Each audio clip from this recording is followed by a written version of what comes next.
This is the Youth Soccer Revolution Podcast, episode number 8.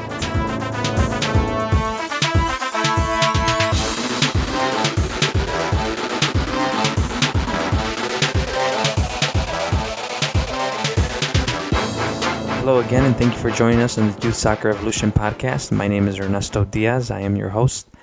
Today I have the pleasure of introducing you to Dermot Dalton. Dermot is a good friend.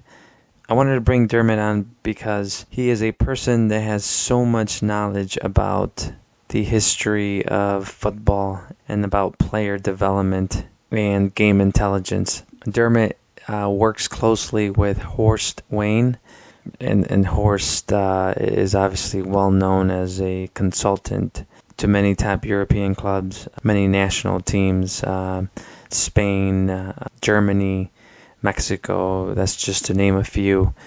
Some of the clubs that he's worked on. Obviously, the most famous one is Barcelona.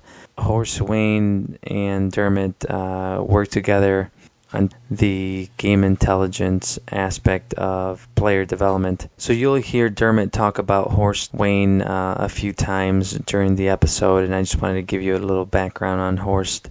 I've also had the opportunity to meet Horst. He's obviously a great guy, great passion for the sport, and you can tell. You also hear Dermot talk about Funinho, and that is one of the programs from The Beautiful Game, which is run by Horst and Dermot. Their website is thebeautifulgame.ie. I'll have a link to the website on the show notes. Also in the show notes, I'll have the links to many of the coaches and teams that Dermot discusses during the interview. Again, I wanted to bring Dermot on because it's just such a great story for any soccer fan, any football fan that loves the way Germany played. The tiki-taka, the possession-based soccer, which is mostly known as total football in the Netherlands, and obviously recently with Barcelona. And at the moment, it has reached the height of its popularity. Where it came from is very interesting. I thought I would have Dermot come on and tell the story about Jimmy Hogan. I hope you like this show. It's a little bit different from what we normally do. After Dermot discusses his research about Jimmy Hogan and the possessions football, he also discusses with me a little bit about the U.S. national team, what we can do here in the United States to improve player development. And then he also discussed a few more of the projects that he's working on. We'll have him back on the show as well to discuss those. Welcome to the Youth Soccer Revolution Podcast. Today I'm speaking with Dermot Dalton. Dermot is from Ireland. He's joining us from Dublin today. He's going to be talking to us about Jimmy Hogan. Most of you may not know who he is, but after today you'll be very interested to find out and get more information about him. I know Barcelona and the Dutch have really popularized the possession game, but where it came from has always been interesting. He is a great researcher, has other projects that he's working on. Dermot, I've told our listeners just a little bit about you. You want to tell us a little bit more about you so we can get to know you personally? Ernesto, I have the dubious title of being the general manager of The Beautiful Game. So that sounds like a very grandiose title. 3 years ago, I formed The Beautiful Game with Horst Wayne, and I actually had the good fortune to meet Horst in Barcelona. And once I realized his philosophy, I'd been reading some of his books, I realized we were going to do something together. So we actually formalized a little organization together called The Beautiful Game. And so our website's thebeautifulgame.ie. We sought to actually promote Horst's ideas on youth development. He has some very interesting ideas. He's been very, very successful, and his book, Developing Youth Football Players, is well known in the US. It has sold over 100,000 copies in English. But the beauty is, it's actually the official textbook of the Spanish Football Federation since 1993. So all the youth coaches in Spain learn this book. In Spanish, it's called Fútbol a la medida del niño, which is football tailored to children. One of the great games that Horst used in his development model is called Funinho, which happens to be an abbreviation for Fútbol a la medida del niño. But Funinho also, as you can hear from the very word, means fun for kids. That's been one of our big projects since we started working together. A lot of our work has been in the area of youth development. So with regards to Jimmy Hogan, I've encouraged Horst to further his work in the 11-a-side game, and we've been putting together a coaching package on possession football. It has started with the positional attack, which is basically building out from the back, and then we've moved into keeping possession, which is mostly midfield, and we're also working on attacking combinations. But they're the three parts of it, attacking possession football. So in the middle of my research for keeping possession, and especially these days that when tiki-taka passing soccer from Barcelona is so popular, I did a lot of research into where did possession football come from in the first place. So like yourself, it's a very, very intriguing question. That would lead us nicely into Jimmy Hogan. One of the reasons I'm very interested in Jimmy Hogan is that he's Irish. So it's nice for me to discover that an Irishman had such an impact on football in the world. Jimmy himself was born in England, but his parents were Irish, and he played professional football. He got injured quite early in his career, and he took to coaching and did some coaching in England, then decided to head to Europe. Now, this is a long time ago because Jimmy Hogan came to Europe before 1900. He was very successful throughout the next 50 years there. But he arrived in Dordrecht in Holland, and Jimmy was working at the club there, and eventually caught the attention of the Dutch national team, the federation, and he coached the Dutch national team, and they beat Germany 2-1 in 1910. So that would have been a big deal because at that time Holland or the Netherlands was not a very big soccer country, and in fact that didn't happen till much later into the 20th century. Jimmy had a big impact in a very small country to beat the German national team, who would have been very strong at that time. Shall I continue with the Jimmy story? Yes, absolutely. Jimmy entered Europe, and this was very early in the 20th century, started his career there in Holland. He then went to Austria and was very influential there. And believe it or not, he managed the Austrian national team in 1912, 2 years after he managed the Dutch national team, and they beat Germany 5-1. So he'd gone from managing the Dutch national team to a 2-1 victory over Germany in 1910, and then managed the Austrian national team to a 5-1 victory over Germany in 1912. So Jimmy was onto something, and he had a special ingredient. Jimmy, when he was at Dordrecht, described what he called the old Scottish game, which was to play in intelligent, constructive and progressive on the carpet manner. In other words, the ball was on the ground and there was lots of linking of play and short passing. So Jimmy had actually tapped into something that went back even before him. And so the roots of this possession football, this short passing game, was in Scotland. As I say, it began probably at a club called Queen's Park and goes back as far as 1872. When it was described, people say that the focus was on quick short passing. And so this was a club. Queen's Park actually used to make up most of the Scottish national team at the time. And the Scottish national team were very successful and would often beat the English national team, who were considered the home of football. So in the early days, it was actually Scotland were very successful over their English counterparts. And for the most part, it was understood that England played a very physical long ball game, while the Scottish played a short passing game. If we were to trace back the roots of possession-based football, we can go all the way back to Scotland. And we know from Jimmy Hogan, since he brought that to Europe, that that influence of Scottish short passing then carried into Europe through Jimmy Hogan. Dermot, interrupt you real quick. You said he was injured as a player, yes. And then that's when he decided to start coaching. Now, did he start coaching right away in Scotland, or did he move... Yeah, he was in England. He lived in England, and he coached a couple of teams in England there. I don't think he felt that was really his home for coaching, and I don't think that he felt that his ideas might have been as welcomed as he would have hoped. So he ended up moving to Europe. And that would have been a big deal in those days. As I say, he was in Austria. The interesting thing is, when he was in Austria, he had a disciple called Hugo Meisel. And Hugo Meisel went on himself to manage the Great Austrian Wonder Team. And this is a team in the 1930s who had an unbelievable unbeaten streak at international level. So between April 1931 and December 1932, they went 14 games unbeaten, which was really quite astounding at the time. And as I say, they had already beaten Germany with Jimmy in 1912. But this team that Hugo Meisel took on were even better. And so they were called the Wonder Team. Jimmy used to describe the football played in Austria in those times. It was like a waltz. It was light and easy. So it was easy on the eye, as they say, and very, very colourful and very much interlinking of players and so on. So his disciple, Hugo Meisel, then was involved in the 1930s with the national team. This is a team that in 1934 were clear favourites for the World Cup.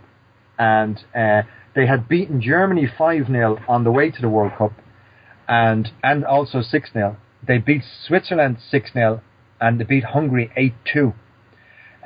But unfortunately for them, they eventually lost 1-0 to Italy in a very contentious final. So again, this was the case of a very, very promising team who probably didn't realise their full potential. But an astoundingly and very, very well recognised team worldwide. This team, the Wonder Team of Austria, they also played in the Central European International Cup, which was the predecessor of the European Cup, and they beat Italy 4-2 in 1932. That was their only championship win. That was in the final, and they took a silver medal at the 1936 Summer Olympics. For me, the Wonder Team is credited as being the first proponents of total football. So we all know total football today from Ajax and the great Dutch team in the 1970s. But it's very likely that really the roots of that go back at least as far as the Austrian Wonder Team in the 1930s. And it was known as the Danubian Whirl, the Danube being the great river that runs through parts of Austria. And so their style of football was known as the Danubian Whirl. Someone described it as soccer, they said, became almost an exhibition. It was a sort of competitive ballet in which scoring goals was no more than the excuse for the weaving of 100 intricate patterns, which is a wonderful description of a style of play. Meisel was interesting because Meisel was also very pragmatic, and he didn't play possession football in Austria simply because it was beautiful. And he actually played possession football because he felt it was the best way to win matches. Because obviously if you retained possession, your opponents couldn't score against you. So he was very pragmatic, and he saw the pragmatic advantages of playing possession football. Jimmy also went to Switzerland, where he was very successful, and then later on went into Germany.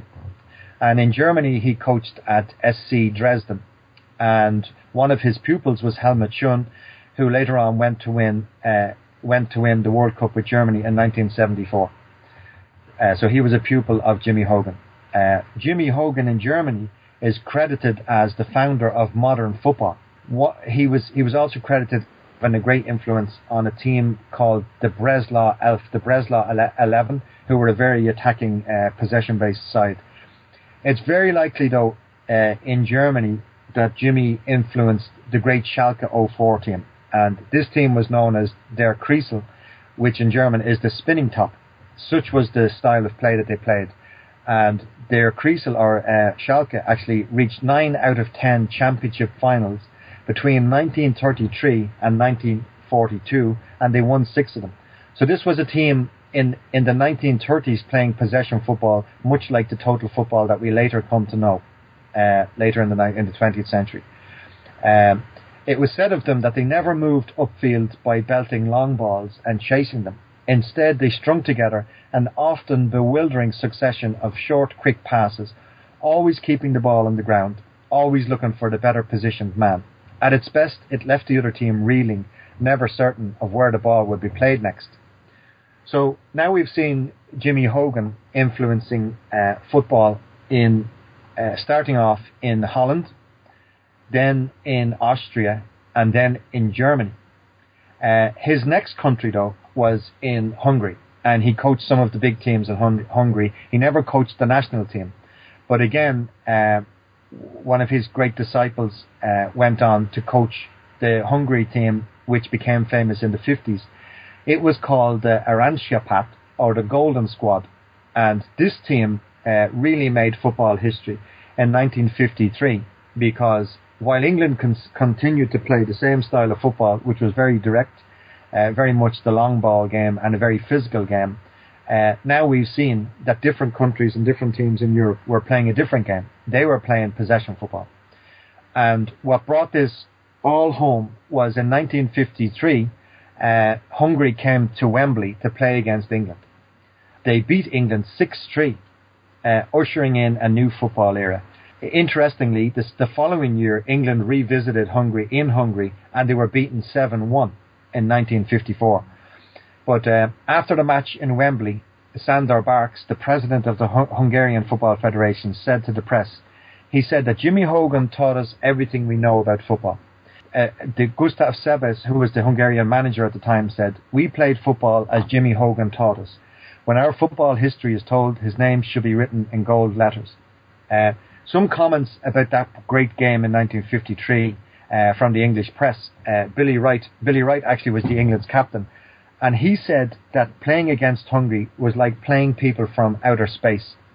Imagine. And Geoffrey Green in the Times wrote that England found themselves strangers in a strange world, a world of flitting red spirits, for such did the Hungarians seemed as they moved at devastating pace with superb skill and powerful finish in their cherry bright shirts. So again, we have this theme of one team playing possession football and running rings around the other team and confusing them with their movement. This was the great Hungarian team, often called the Magic Magyars of 1953. So Jimmy had now influenced 4 major European countries. Interestingly, although this was a wake-up call for England in 1953 and 1954, they still didn't change their style of football. And in fact, it could be said that throughout their long history, even into recent times, that they still haven't changed, and they're still needing to learn from European football. That's very much become a theme. England, since apart from 1966 when they won the World Cup, they never actually have reached any major final since then. And indeed, in the 2014 World Cup, they were knocked out in the first group stage. Jimmy's influence then went further afield, and one of the great Hungarian players, Bela Gutmann, who went on to be a very successful manager of top European teams, including AC Milan. Bela Gutmann actually then went to Brazil, and it was Bela Gutmann that introduced the 4-2-4 system, which became so popular in Brazil, and in which they actually won a World Cup final in 1958. So Jimmy's influence and this style of passing football even went as far as Brazil through his disciples. So we can see Jimmy influencing directly club teams and national teams himself, but his message had been carried on through his disciples, especially people like Hugo Meisel, Bela Gutmann, and so on. So Jimmy's had a massive influence. His biography in England is called Patriot or Traitor, because a lot of people consider Jimmy Hogan a traitor. Why is that? Well, you can imagine Jimmy in Wembley in 1953. He had actually come home to England at this time, and he was invited to the game. And this Hungarian team, over which he had had so much influence over the past 20 years, came and beat his home nation. Not only beat them, but humiliated them 6-3 on their home territory, a place where they very, very seldom lost. And indeed, the lesson wasn't even learnt, because the following year, England, as they went to Hungary, were beaten 7-1. So a lot of people felt that Jimmy Hogan was a traitor, that he had brought all his great football ideas to Europe, and they had come back and bit his home country. So many people consider Jimmy as a traitor. Hopefully he'll be remembered much more kindly, and he certainly would be in Europe. Like, we can see the great tributes paid to Jimmy from the Germans, who called him the founder of modern football, and also from the Hungarians, who said his name should be written in gold. So that was Jimmy Hogan. As I say, somebody who bought into the short passing game that originated in Scotland and was very, very successful at every level, club level and national level, right across Europe. There's no doubt today that there is a continuation of the great possession football right across Europe, and has influenced even other countries. Now we've seen it in Spain, But it could well be said that Jimmy was the forerunner himself of total football. Certainly, the teams that played under him and under his disciples played that style of football. So that was Jimmy Hogan, Ernesto. Yeah. Do you know if he ever tried to do some of that work in England, or was he rejected, or? He worked at a number of English clubs and even came back to work at some English clubs. I think his last club may have been Aston Villa, but it doesn't seem that he had the same influence, certainly on the style of play and the same success in England as he had abroad.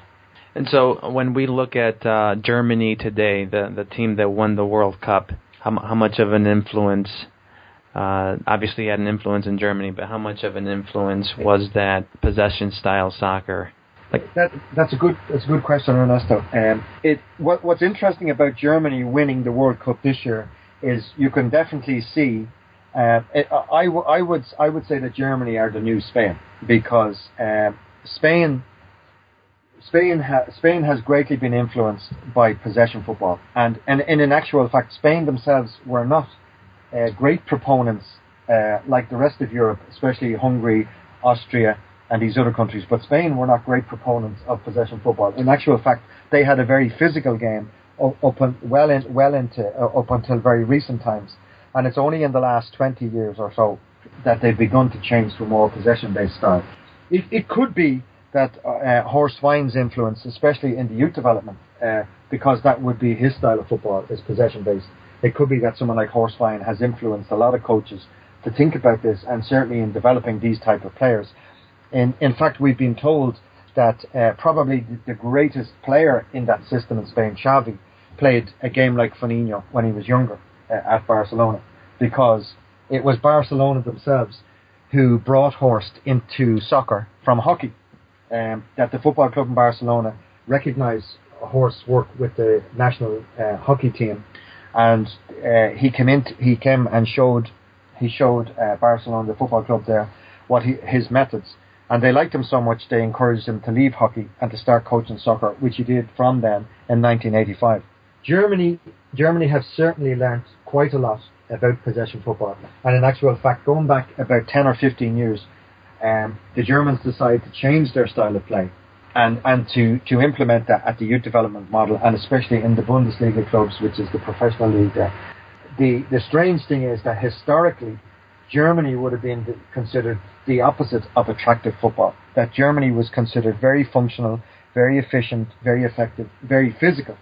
And they would have often, throughout the history of football, been contrasted to, for instance, in particular, the style of play that Brazil played, which would have been much more attractive and much more exciting. So it seems that in Germany's evolution, that they've come around to the same way of thinking, that possession-based football is the way to go. So again, you could say that Germany, although they had the great teams way back in time in the 1930s, that Germany are also themselves latecomers to the idea of possession football. Yeah, interesting. And then you mentioned Firmino, and for the listeners, not all of them know what Firmino is, but that's one of the programs in the Beautiful Game. Is that right? As we've been speaking today, Ernesto, about Horst's work on the 11-a-side game, which I've been encouraging him to continue and to actually to bring to the football world, because Horst has a wonderful take on possession football and attractive football. He would call it the constructive way of playing.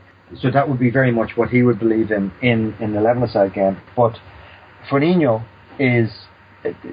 Many years ago, Horst realised that for young players to learn the full game of football, which is a very complex game, that they would have to learn in a way that was suitable for children and in a progressive way. So he decided that he would break down the game of football and design games that were made for children. And that was his model, Football alla medida del niño, football tailored to children. So the first game that young children would be introduced, the first formal football game, is a 3v3 game with 4 goals, and the 2 goals would be out wide rather than have one big central goal. The 2 goals are quite small. They're 2 metres by 1 metre, and they're placed at least 12 metres apart in a pitch that's roughly 30 metres long by 20 metres wide. So we only play 3v3 because we feel that at 7, 8, 9 years of age, this is a game that's simpler, It will involve the players more, and it will teach them so many different things. We have now over 40 variations of the Foninho game, and each game teaches them something else about the game of football and about the principles of football. We feel Foninho is a great place to start. Dermot, I actually wanted to have you back on at some point to discuss Foninho at length and Sure. discuss a little bit more about it. But in the meantime, if someone wants to buy that book, can they do it from the beautifulgame.ie website? They can. We're actually doing some work on Foninho at the moment, and we actually intend to relaunch it in a different format, hopefully in the coming months, because it's not particularly satisfactory as an online book. We like to deliver it in training which we've done this year in Philadelphia, and then people would see the value of the books, and we are putting together a custom service which will help people to implement Foninho. So it's important that it's not just a book that actually Foninho is implemented, and so that's one thing we're working on is a complete service to help people implement Foninho. So maybe when that gets going, we can have you on and discuss a little bit more about it. That'd be great.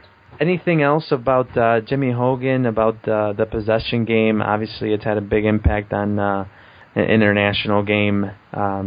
What else can you tell us about it that we didn't discuss already? I think what's interesting is that a lot of people think that total football started in the 1970s. And so for me, what was most intriguing about Jimmy Hogan was that this is something he had tapped into, which is almost ancient. Because if you remember, like the official game of association football or soccer is only 150 years old. And even as early as 1837, which is when the game was really just a baby, possession football was there. But the interesting thing is, for me, there's always been a battle between the two sides of playing football. There's always been this eternal battle. If you like, it could be seen as the battle between good and evil. Not everybody would like to see it that way. But there's always been this eternal battle between the direct game of football and the possession-based, short-passing, constructive game of football. What most people wouldn't realise that as late as 1990, Charles Hughes, who was the head of the FA in England, wrote a book to promote the direct style of football. And most people would be very surprised by that. So you're talking about only 24 years ago that the head of the FA in England was actually still promoting the direct style of football. And while he was doing that, people like Horst Fein in Spain were developing football a la Medida del Niño, which is football tailored to children and a constructive style of football. So it's just very interesting that there's always been this battle in the game of football. It's almost been like two sides of the coin between possession football and constructive football, and then direct football. So the principles of direct football are the less passes, the better. So in other words, that the best scoring chances they believed happened within 3 passes. So and the other thing is that the best thing was to do was to knock the ball long into the opponent's half so that you didn't have to defend it. And then the other thing to do was to have big, strong centre forwards, usually with 2 strikers, and fast wingers.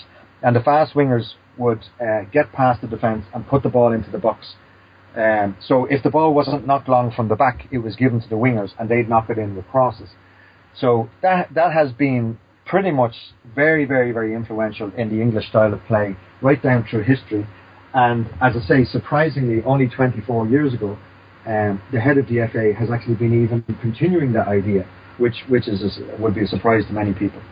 So what we've seen is England, certainly in the last 2 or 3 decades, not being able to adjust to the constructive style of football because the players themselves weren't really comfortable with the ball. For me, I'm seeing the English team at the moment going through an evolution where their current manager, who wouldn't have historically been known for playing possession football, in fact quite the opposite, has been asked to try and get this team to play 4-3-3, to play the ball out from the back. And so there's a bedding in period which has created a lot of problems for them. And I'm not sure if that's going to happen for them very quickly, you know. Yeah. What do you think about the U.S. style of play? It's interesting. For me, looking at the US, certainly in this last World Cup, which is pretty similar to how they played in the previous World Cups, is one of the strengths of sport in America is the competitive nature and not giving up, and also a huge focus on athleticism. And there's no doubt that the American team were physically very well prepared and worked extremely hard to get as far this year as they did. But what you're not seeing is, unfortunately, is a constructive style of play with players that are comfortable on the ball, where you're seeing the ball being played out from the back, where you're seeing them keeping possession in the middle, and those attacking combinations. A lot of the goals were scored weren't necessarily from build-up of play. There were some great shots, and there was some decent moves, and there was a lot of use of fast players, but there wasn't the type of player and the type of play that you would call constructive possession football. It may be at this stage in the evolution of US soccer that's not something that's ready, where everyone's ready. So that's what I've observed looking at the US soccer team. There's no doubt that I think they've been extremely successful. What's interesting though is that the US women's soccer team have been greatly successful because of the numbers of women playing. One of the things that most of your listeners may not be aware is that apart from in the US, 50% of all soccer players, youth and adult, are pretty much male and female. So that would be very unusual across the rest of the world. In Ireland, women's soccer and girls' soccer is probably 10 to 15% of the soccer population. It's completely unlike the US. Yeah, Dermot, I had talked to someone from the UK, and he was asking me about the club, and I said, there's about, half and half in terms of boys teams and girls teams, and he said, wow, that's kind of weird, and I said, well, why is that? And he says, it's just that, in the UK, there's not that many girls teams. It's mostly just boys, that form the teams from each club. Yes. And I was not aware of that. It's very interesting to me that soccer is so popular amongst women in the US. As I say, that's not the case across Europe for lots of reasons. One of the sad things, though, for me is, as I've studied not just soccer but sport in America, is that there's so many pressures on not just young players, but certainly young developing players in America, because sport is so competitive and it's very, very commercial. There's a lot of emphasis on travel soccer and tournaments and so on. And it's so competitive at such a young age. And the sad thing is, even in England now, that has changed, because this year in 2014, it's now compulsory from the FA in England, from the top down, that do not play competitive soccer before the age of 12. So, and the games now are by mandate much more small-sided. So now they play 5-a-side at 7 years of age, and they don't play 11-a-side now, I believe, until they're 12 or 13. So there's been huge changes in England, and in as much as US soccer follows the trends of English football, it's unfortunate that this trend is one they're not following. So actually US soccer in its structure may be as far as 20 years behind even English soccer, which I believe is way behind European soccer. So in one sense, soccer in the US needs a wake-up call and needs to address many of the issues that are stopping players developing. As I say, the competitive nature of youth sports, not just soccer, but indeed youth sports. We know that the dropout rate across all sports in the US is about 70% by the age of 13, which is quite shocking. Which means that there's a reason why kids are giving up the game. And as I say, that's a shocking statistic. I'm 50 years of age and I still play soccer in Ireland because I've learned to continue to love the game. That's a tragedy, because I think there's great interest in soccer. I think that financially the game hasn't arrived at the same place as the big European countries, but by the same token, I believe there's about 6 million soccer players in the US, which is a massive number. It's in Ireland we have a population of 5 million. We have about 100,000 children playing soccer. But in the US, you might have 6 million children or more playing football. I think there's 20 million players in total across the US. So with those kind of numbers, and with obviously with the serious attention that Americans pay to sport, It's still surprising that here we are in 2014 and we haven't necessarily seen the US team really take on a mantle that they may deserve. Simply, not just by weight of numbers, but because they love the game and take the game seriously. There's definitely a need for some changes, especially at the youth structure level in US soccer. And I would also think from a cultural point of view I think people even if it's individuals in clubs, people need to decide what style of football they really want to play and how they're going to coach it. There's been a lot of advancements in modern coaching. I think that Horsefine has been at the forefront of that, especially in youth development. And we're about to make a breakthrough in how we coach the 11-a-side game, which I think will be very interesting for people. So that's a big thing for US soccer, is to buy into a culture and a different way of coaching. It seems to me that there's certainly a lot of information. I mean, I've met very, very knowledgeable coaches in the US. There's certainly a great interest in soccer, but I think what's needed is a system and a progressive system for developing players, and also a constructive style of play for the 11-a-side game. And one of the things is game intelligence that enables these kids once they get older to play the style that we've discussed today, which is possession-based soccer. And that's something that I'm going to have you back on again to discuss about Finino and how your organization helps with the game intelligence part of the curriculum. Certainly. Okay. Well, I think I've taken enough of your time today, but definitely appreciate you coming on and sharing all your knowledge and some of the research that you've been working on. Thank you very much for coming on. It's been a pleasure, Ernesto. Thank you. I want to thank Dermot one more time for coming on the show and discussing Jimmy Hogan and his story.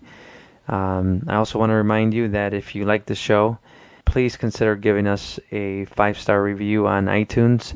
That would be really appreciated. All the links to the coaches and players that we discussed are on the show notes at youthsoccerevolution.com. Thank you, and I'll catch you on episode 9.